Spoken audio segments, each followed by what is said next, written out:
শিগগিরই খুলছে ইতালির জন্য বাংলাদেশি 60,000 কর্মীর ভিসার জট। পাশাপাশি বাংলাদেশ থেকে আরও দক্ষ জনবল নেবে দেশটি। তবে অবৈধভাবে যাতায়াত বন্ধে কঠোর হওয়ার কথা জানানো হয়েছে। সচিবালয়ে ইতালির স্বরাষ্ট্রমন্ত্রী মাতেও পিয়ান্তেদোসের সাথে বৈঠক শেষে এসব জানান স্বরাষ্ট্র উপদেষ্টা লেফটেন্যান্ট জেনারেল জাহাঙ্গীর আলম চৌধুরী। মাঝে মধ্যেই খবরের শিরোনাম ভূমধ্যসাগর পাড়ি দিয়ে অবৈধভাবে ইতালি যাওয়ার হিড়িক, যেখানে বড় নাম বাংলাদেশ।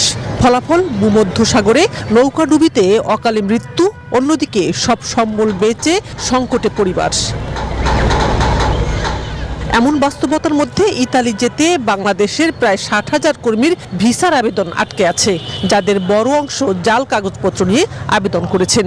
সাম্প্রতিক সময় কয়েক দফা আন্দোলনও করেছেন ভিসা প্রত্যাশীরা। এসব কারণে বৈধ পথে ইতালি যেতে তাগাদা দিয়ে আসছে দেশটি। সম্প্রতি প্রধান উপদেষ্টা ডক্টর মোহাম্মদ ইউনূসের ইতালি সফরে আলোচনায় আসে বিষয়টি। সেই প্রেক্ষাপটে দেশটির স্বরাষ্ট্রমন্ত্রী মাতেও পিয়ান্তেদোসির দুদিনের ঢাকা সফর। প্রথম দিনে স্বরাষ্ট্র উপদেষ্টার সাথে বৈঠক, যেখানে আলোচনায় 60,000 ভিসা প্রত্যাশীর জট।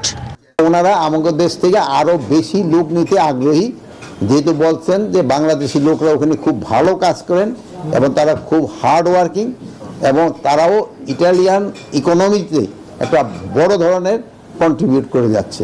বর্তমানে 1 লাখের উপরে কর্মী রয়েছেন ইতালিতে। এই সংখ্যা আরো বাড়াতে চায় দেশটি। বৈধ অভিবাসন ও মানব পাচার বন্ধে বাংলাদেশের সঙ্গে একটি চুক্তি করতে চায় ইতালি। আরাবিয়ান কান্ট্রির পরে হতে ইউরোপিয়ান কান্ট্রির ভিতরে ইটালি সবচেয়ে বেশি।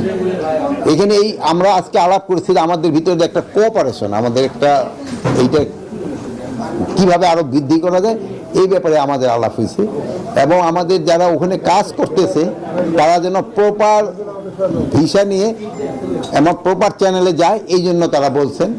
এরপর ইতালির স্বরাষ্ট্রমন্ত্রী বৈঠক করেছেন প্রধান উপদেষ্টার সাথে। মঙ্গলবার সকালে প্রবাসী কল্যাণ উপদেষ্টার সাথে বৈঠক করবেন মাতেও পিয়ান্তেদোসি।